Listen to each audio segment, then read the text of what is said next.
সাল্লাল্লাহু আলাইহি ওয়াসাল্লাম আসার মাধ্যমে নবুয়তি কি শেষ আমনা যাই এরপর দাবি করবে তারাই কি হক তারাই আল্লাহ সুবহানাহু ওয়া তাআলা বলেন আল্লাহু ইয়াসতাফি মিনাল মালাইকাতি রাসূলান ওয়া মিনান নাস ইন্নাল্লাহা সামিউন বাসীর।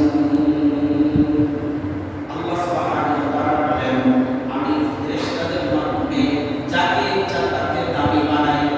নবীজির সুন্নাত কি সুর কাটার ভিতরে সুন্নাত আসেনি? হ্যাঁ, না ইন্দুর বান্দর না খেলোয়াড়ের মতো তোমার ভিতরে যদি নবীজির আদর্শ থাকে, নবীজি বলেন আমার সুপারিশ পেয়ে জান্নাত থাকে। আর নবীজির আদর্শ নবীজির রং যদি তোমার শরীরে না থাকে, চুলে না থাকে, গায়ে না থাকে, মুখে না থাকে নবীজির সুন্নাত, তুমি খেলোয়াড়ের সিস্টেম ফলো করছো, খেলোয়াড়ের ইন্দুর বান্দর হয়, তুমি ওইভাবে চুল কাটছো, তোমারও আসল তাই জন্য নবীজির রঙে রঙায়িত হইলে নবীজির সুন্নাত আঁকড়ে ধরতে হবে। আল্লাহ সুবহানাহু ওয়া তাআলা আমাদেরকে নবীজির সুন্নাতকে আঁকড়ে ধরার সেই তৌফিক দান করুন। আমিন। আজকে এই মাসটি হচ্ছে রবিউল আউয়াল মাস। কি মাস? রবিউল আউয়াল মাস। এই মাসে মানবতার মুক্তির বিষয় রাহমাতুল লিল আলামিন ইমামুল মুরসালিন খাতামুন নবিয়্যিন শফিউল আযম রাহমাতুল আলামিন মদিনার সমস্ত মুজরিম নিচে শুয়ে আছে আমার নবী জনাব মুহাম্মদ আহমদ মুস্তাফা সাল্লাল্লাহু আলাইহি ওয়াসাল্লাম। এই মাসে 12 তারিখে আল্লাহ তাআলা পক্ষ থেকে এই মাসের 12 তারিখে জন্মগ্রহণ করেছেন। সুবহানাল্লাহ। এই মাস অনেক গুরুত্বপূর্ণ মাস। এই মাস দামি মাস। যাকে আমরা বেশি ভালোবাসি তার প্রশংসা শুনতে ভালো লাগে, ঠিক না? যাকে যত মহব্বত করি তার কথা শুনতে কি লাগে? ভালো লাগে। আপনি আপনার পরিবারকে খুব ভালোবাসেন, তার প্রশংসা শুনতে আপনার কাছে ভালো লাগে। আপনি যদি কোনো ব্যক্তিকে ভালোবাসেন তার প্রশংসা শুনতে আপনার ভালো লাগে। আপনি যদি কোনো বন্ধুকে সবচেয়ে বেশি ভালোবাসেন, বন্ধুর প্রশংসা শুনতে ভালো লাগে, বন্ধুর খারাপ দিক শুনতে ভালো লাগে। ঠিক তো আমরা যদি আমাদের জীবনের চাইতে আমার নবীকে বেশি ভালোবাসি, তাহলে নবীজির প্রশংসা শুনতে ভালো লাগে। এই মাসে জনাব মুহাম্মদুর রাসূলুল্লাহ সাল্লাল্লাহু আলাইহি ওয়াসাল্লাম জন্মগ্রহণ করেছেন। তিনি পরিবার সন্তানের চাইতে সবচেয়ে বেশি মহব্বত করেছেন। কিন্তু আমরা নবীজির সিরাত, নবীজির রিসালাত আমরা পড়ি না, তাই জন্য আমরা জানি না। যিনি সৃষ্টি না হইলে আসমান জমিন পাহাড় পর্বত কোনো কিছু আমরা সৃষ্টি করতেন না। কিন্তু আমরা নবীজির সম্পর্কে জানি না। অনেককে যদি আপনি জিজ্ঞাসা করেন নবীজির নাম, এই নামটা বলতে জানি না। এই হচ্ছে আমরা মুসলমান। নবীজির সিরাত, নবীজির আখলাক এগুলি প্রচার করার নামই মিলাদ।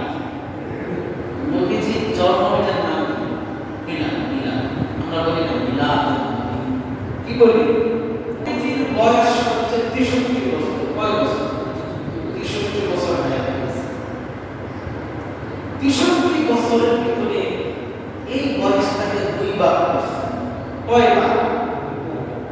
40 বছরের আগে নবীজি কি ছিলেন না? নবী ছিলেন না। নবুয়তি পাইছেন কত বছর? জয় বলেন।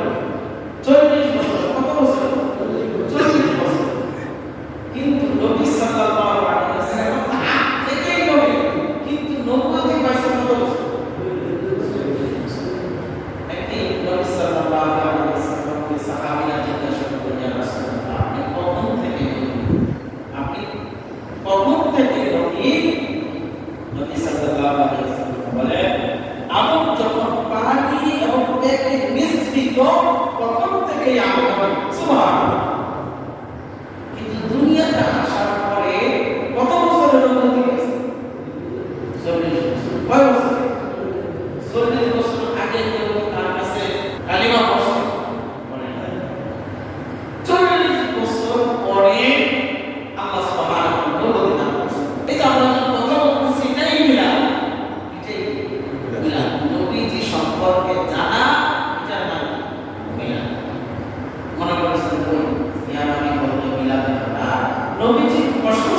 মা আমিনা গর্ভে থেকে দুনিয়াতে পাঠিয়েছে। তারপরে নবীজি আসার কি ঘটনা ঘটেছে এগুলি আমাদের জানার দরকার আছে না? নবীজি পাঠানোর উদ্দেশ্য কি? যেমন দুনিয়া পরিচালনা করতে হলে, দেশ পরিচালনা করতে হলে রাজা বাদশাহ দরকার আছে। রাজা বাদশাহকে আপনার বাড়িতে আসবে না, তার অ্যাসিস্ট্যান্টে, তার অনুমোদনে মন্ত্রী থাকবে, প্রজা থাকবে, উজির থাকবে, তার মাধ্যমে চিঠিগুলি জনগণের কাছে মিলিয়ে দিবে। এরকম সমাজে দরকার আছে। যেমন আমাদের সরকারের একজন আছে, মন্ত্রী ৩০০ জন আছে, তারপর চেয়ারম্যান আছে, এমপি আছে, এরকম আছে আছে মেম্বার আছে। কেন আছে? সরকার, প্রধানমন্ত্রী, বাদশাহ আপনার কাছে আসবে না, তার মাধ্যম জনগণের মাধ্যমেই পাঠানো হবে। তাহলে তার মাধ্যমে একজন প্রতিনিধি পাঠাইছে অথবা মেম্বার আসছে। কেন? সমাজকে শৃঙ্খলাবদ্ধ রাখার জন্য। ঠিক কিনা? আমার কথা বুঝতেছেন? যখন আমরা আমরা কোথায় যাই? মেম্বারের কাছে, অথবা মেম্বার না পারলে কোথায় যাই? চেয়ারম্যানের কাছে, চেয়ারম্যান না পারলে এমপি না পারলে রাষ্ট্রের কাছে। ঠিক কিনা? যখন মেম্বার চেয়ারম্যান পারে না, আমরা কোথায় যাই? জেলের যাই, আমরা কোথায় যাই? আমরা একটা মামলা করি, তাহলে এটা কোথায়? রাষ্ট্রের কাছে গেল। আল্লাহ সুবহানাহু ওয়া তাআলা পৃথিবীটাকে কন্ট্রোল করার জন্য আল্লাহ সুবহানাহু ওয়া তাআলা যুগে যুগে নবী রাসূল পাঠিয়েছেন। কি পাঠিয়েছেন? আমার কথা বুঝেন? যুগে যুগে কি পাঠিয়েছেন? নবী রাসূল। কাকে আল্লাহ তাআলা নবুয়ত দিবেন, কাকে দিবেন না, এটা কে জানে? আল্লাহ সুবহানাহু। আপনি আমি কিছুই জানি না কাকে নবুয়ত দিবেন। এটা আল্লাহ যাকে ইচ্ছা তাকেই নবুয়ত দিবেন। আল্লাহ সুবহানাহু ওয়া তাআলা মুহাম্মদুর রাসূলুল্লাহ সাল্লাল্লাহু আলাইহি ওয়াসাল্লামকে পাঠানোর মাধ্যমে নবুয়ত কেটে দিয়েছেন। আর নবুয়ত নাই। আনা খাতামুন নাবিয়্যিনা লা নাবিয়্যা বা'দি। নবীজি বলেন, আমি শেষ নবী, আমার পরে আর কোনো নবী আসবে না। যারাই নবী দাবি করবে তারাই ভণ্ড। যারাই এই যুগে নবী দাবি করবে তারাই ভণ্ড, তারাই কাফের। যেমন কাদিয়ানী দাবি করছে, কাদিয়ানী কাফের। নবী সাল্লাল্লাহু আলাইহি ওয়াসাল্লাম আসার মাধ্যমে নবুয়ত কি শেষ? আর নাই। যারাই এরপর দাবি করবে তারাই ভণ্ড, তারাই কাফের। আল্লাহ সুবহানাহু ওয়া তাআলা বলেন, আল্লাহু ইয়াসতাফি মিনাল মালাইকাতি রাসূলান ওয়া মিনান নাস ইন্নাল্লাহা সামিউন বাসীর। আল্লাহ সুবহানাহু ওয়া তাআলা বলেন, আমি ফেরেশতাদের মাধ্যমে যাকে ইচ্ছা তাকে দামি বানাই, তার মাধ্যমে আমি ওহী পাঠাই, আর আমি যাকে ইচ্ছা তাকে নবুয়ত দান করি। সুবহানাল্লাহ। আল্লাহ সুবহানাহু ওয়া তাআলা যাকে ইচ্ছা তাকে কি করেন? নবুয়ত দান করেন। মানুষের ইচ্ছায় নবুয়ত না। যেমন আবু জাহেল বলতেছে, আমরা মক্কার ভিতরে একজন প্রভাবশালী, টাকা পয়সার অভাব নাই, আমি মাত্র, কিন্তু আমার কাছে নবুয়ত আসে না, আসছে মুহাম্মদের কাছে। যার মা নাই, বাবা নাই, তার কাছে নবুয়ত আসছে, আমরা তাকে মানি না। নাউযুবিল্লাহ। তাহলে যারা মানে না তাকে কাফের। মানুষ বুঝে আল্লাহ সুবহানাহু ওয়া তাআলা নবুয়ত দেন না। আল্লাহ সুবহানাহু ওয়া তাআলা যাকে ইচ্ছা তাকে দেন। আপনার মতামতের মাধ্যমে কি আল্লাহ চলেন না? আমরা আল্লাহর মাধ্যমে চলি। আল্লাহ আমাদেরকে খাওয়ায়, আল্লাহ আমাদেরকে পড়ায়, আল্লাহ আমাদেরকে কথা বলার শক্তি দেয়। আমি এখন কি কথা বলবো আমি নিজেই জানি না, কিন্তু এই কথাটা বলার কে? আমি যেন আপনাদের কাছে বলতেছি কথাগুলো, আসলে এগুলো কি মনের ভিতরে আছে? নাই। আমি যে কথা বলতেছি এটা আমার মুখস্থ নাই, আমি কথার মাধ্যমে কথা বলতেছি। আল্লাহ সুবহানাহু ওয়া তাআলা অটোমেটিক আমার মধ্যে বের করতেছে। আল্লাহ সুবহানাহু ওয়া তাআলা এই দুনিয়াকে চালানোর জন্য যুগে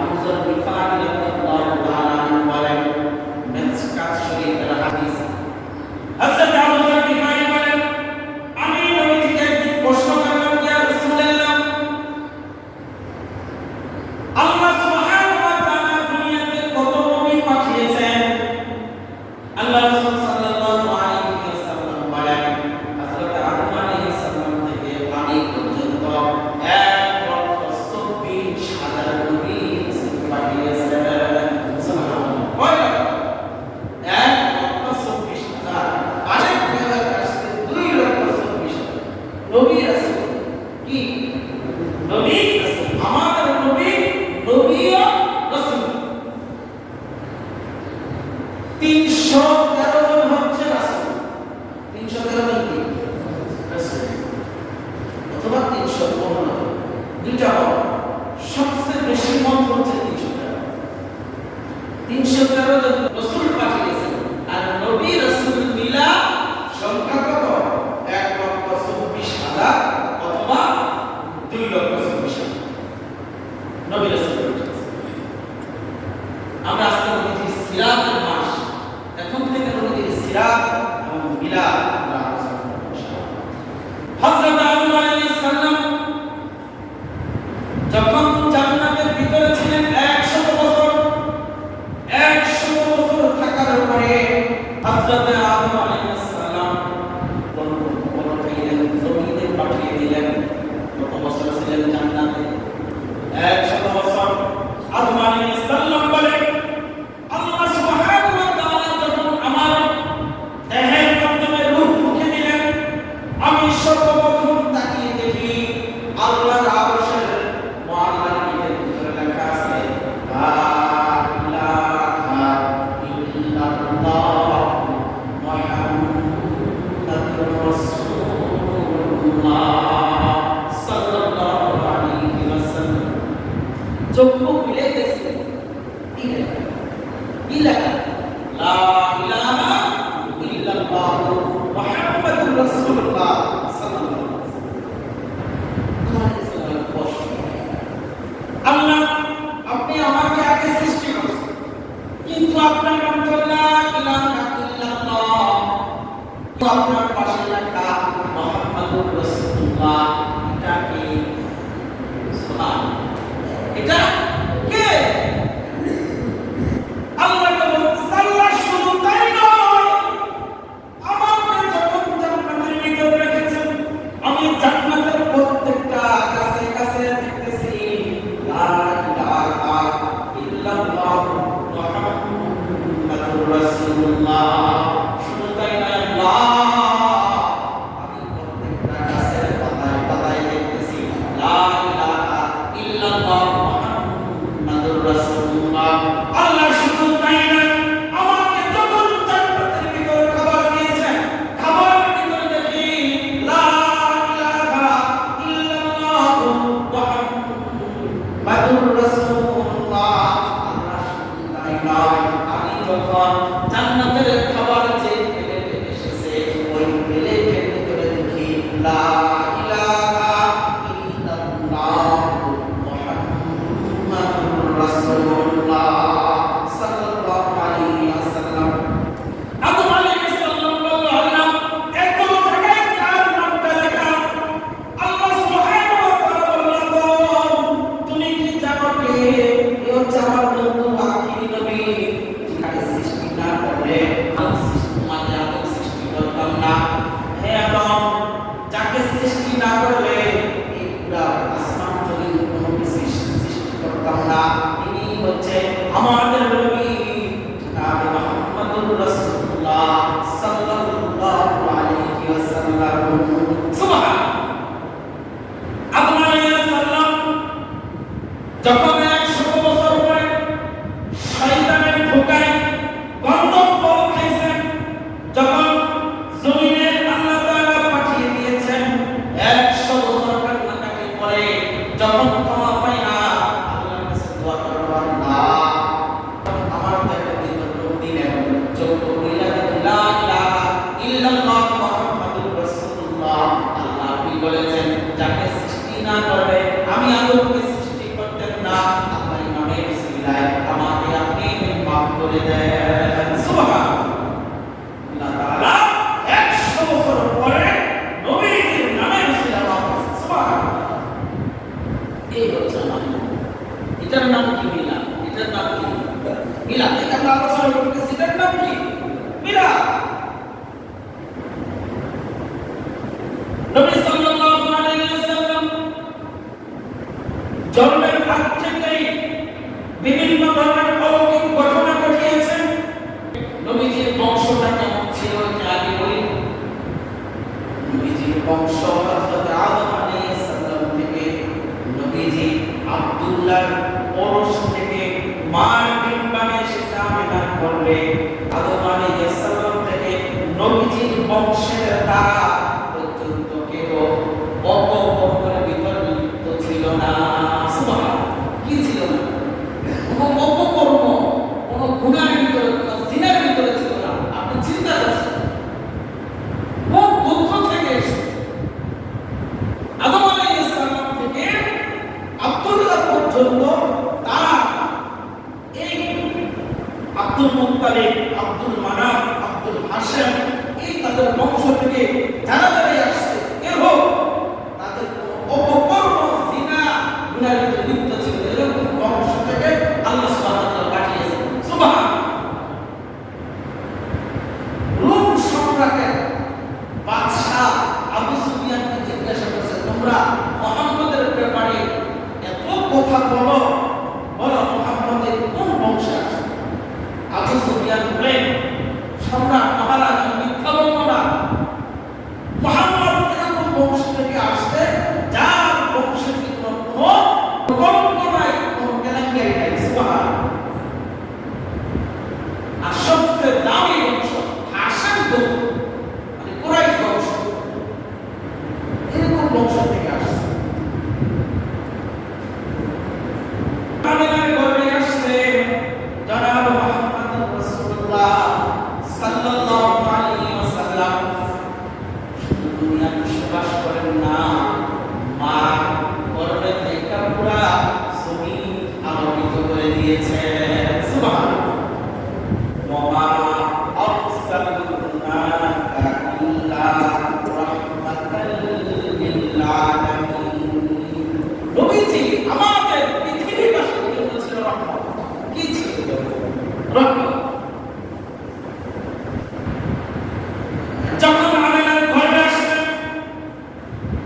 আব্দুল মুত্তালিবের, নবীজির দাদা আব্দুল মুত্তালিব, আব্দুল মুত্তালিব তার পরিবার এসে বলতেছে, আব্দুল্লাহ বাবা, তোমাকে একটা কথা বলবো বলবো বলে আমি সময় পাই না, তোমাকে একটা কথা বলি। বলো। আব্দুল্লাহর স্ত্রী আমিনা থেকে এরকম সুঘ্রাণ হয়। আগে যেমন পারস্যের ভিতরে সৌদি এবং মক্কার ভিতরে যখন কোনো স্বামী মারা যাইত, স্ত্রীরা আতর সুবাস ব্যবহার করত। কি করত? আতর সুবাস ব্যবহার করত। মুহাম্মদ রাসূলুল্লাহ সাল্লাল্লাহু আলাইহি ওয়াসাল্লামের দাদি আয়েশা, আব্দুল্লাহর মা আয়েশা, নবীজির দাদার কাছে বলতেছে, আপনাকে একটা কথা বলবো বলে আমি সময় পাই না, আপনাকে একটা কথা বলবো। তো বলো, কি বললাম? যখন আমিনা উযুখানায় যান, গোসল করতে যান, তারপর আমি যাই, যাওয়ার পরে যখন আমিনা গোসলখানা থেকে বের হয়, আমি দেখি গোসলখানাটা সুঘ্রাণে ভরে গিয়েছে। সুবহানাল্লাহ। তো পুরা মক্কার মুতাওয়াল, তার বিধবা বউ যদি আতর ব্যবহার করে তো মান সম্মানের ব্যাপার। তাই জন্য আব্দুল্লাহর বাবা আব্দুল মুত্তালিব, নবীজির দাদা, আমিনার কাছে গেছে। আমিনার কাছে যাওয়ার পরে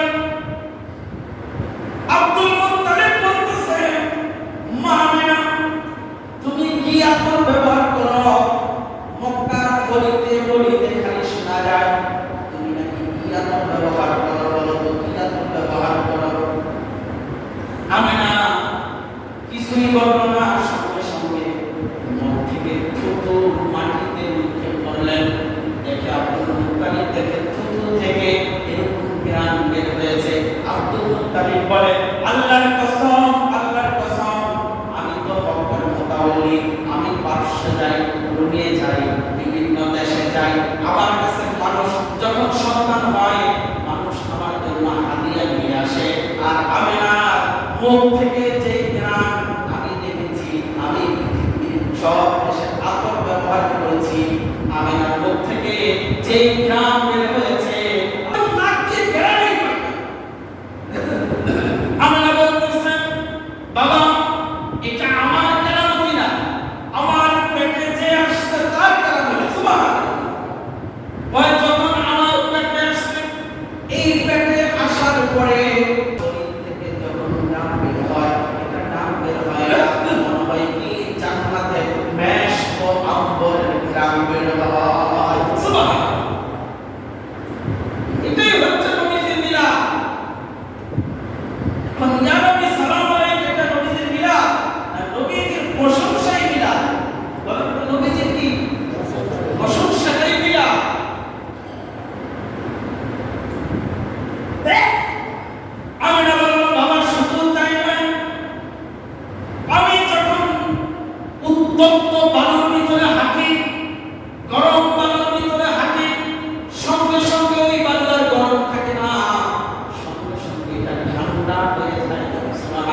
একবার বলবই করতেছে, খবরদার খবরদার আমাদের গায়ে কাজ করিস না, আমাদের পেটে আছে রহমাতুল লিল আলামিন। সুবহানাল্লাহ, খবরদার আমাদের গায়ে কাজ করিস না, আমাদের পেটে আছে রহমাতুল লিল আলামিন।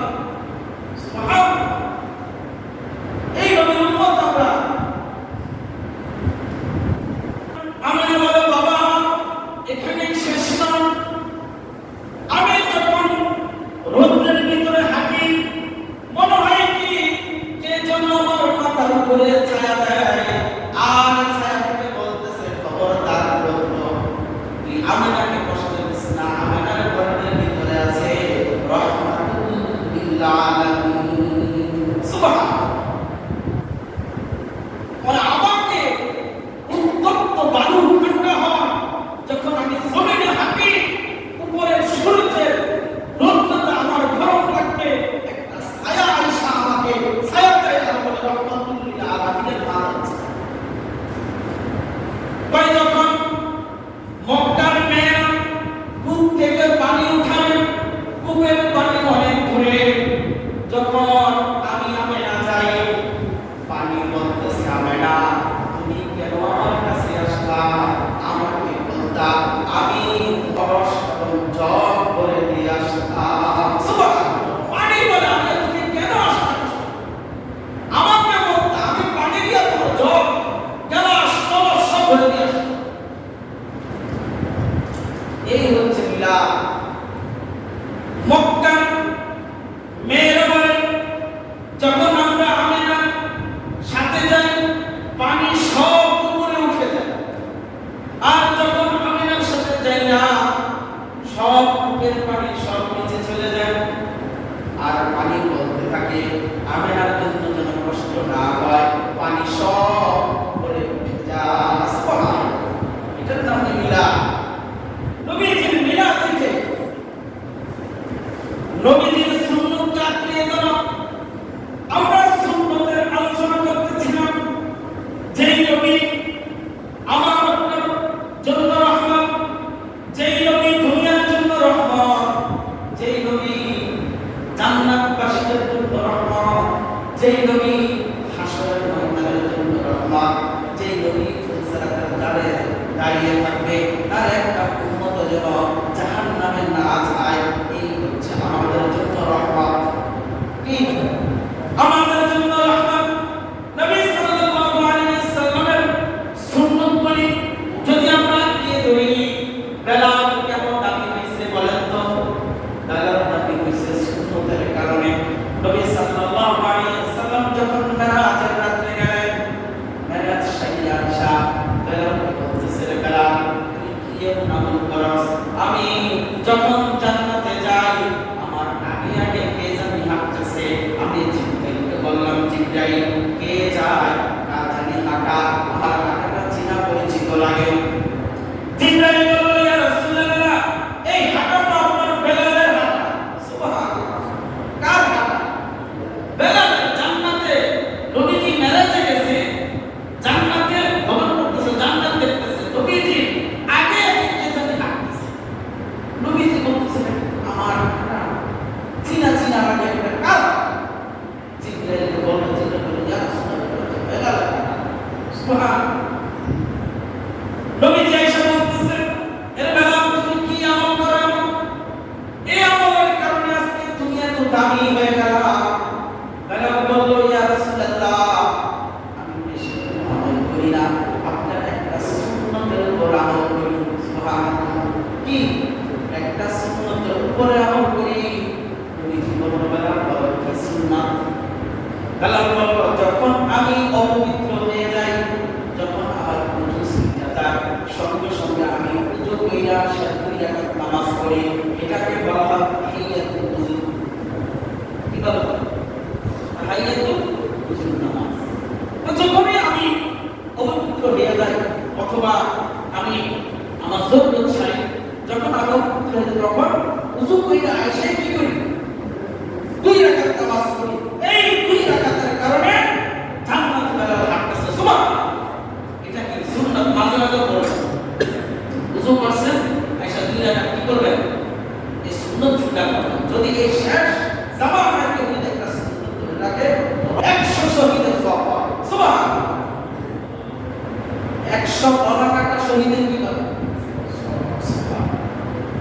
তাহলে আমরা সুন্নাত করব। নবীজির সুন্নাত কি সুর কাটার ভিতরে সুন্নাত আসেনি? হ্যাঁ, না ইন্দুর বান্দর, না খেলোয়াড়ের মতো? তোমার ভিতরে যদি নবীজির আদর্শ থাকে, নবীজি বলেন আমার সুপারিশ পেয়ে জান্নাতে থাকবে।